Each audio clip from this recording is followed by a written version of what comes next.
દીવના સાઉદવાડી ખાતે અયોધ્યાથી આવેલા અક્ષત કળશ યાત્રાને લઈને શોભાયાત્રાનું ભવ્ય આયોજન થયું.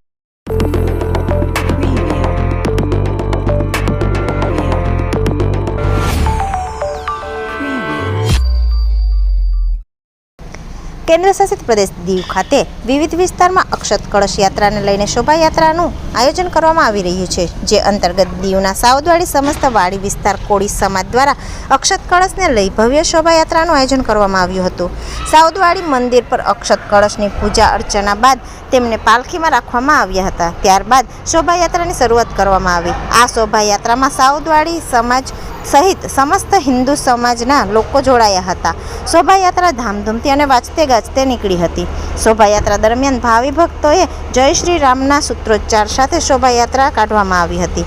આ શોભાયાત્રામાં રહેલા અક્ષત કળશની ગલીએ ગલીએ લોકોએ પૂજા અર્ચના કરી હતી અને દર્શન કરી ધન્યતા અનુભવી હતી.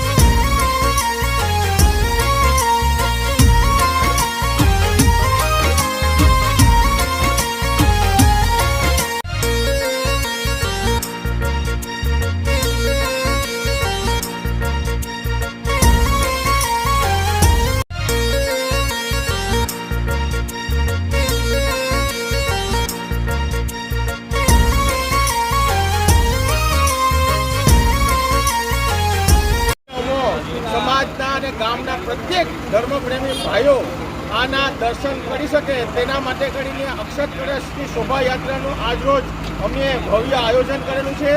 અને આ આયોજનની અંદરમાં સમગ્ર ગામના લોકો, સનાતન ધર્મ અને હિન્દુ સમાજના તમામ લોકો આ શોભાયાત્રાની અંદરમાં દર્શનાર્થે જોડાયેલા છે. અને આ ભવ્ય શોભાને સફળ બનાવવા માટે યથાશક્તિ પ્રમાણે બધાએ પોતાનું યોગદાન આપેલું છે.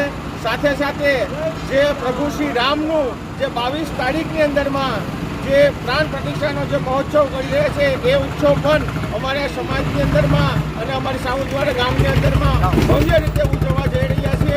અને લોકોને આમાં ઉત્સાહ અને ઉમંગ અને પ્રભુ શ્રી રામનું જે 22 તારીખે જય શ્રી રામ, જય શ્રી રામ, જય શ્રી રામ, જય શ્રી રામ, બોલો સિયાવર રામચંદ્ર કી જય, પ્રભુ શ્રી રામચંદ્ર કી જય.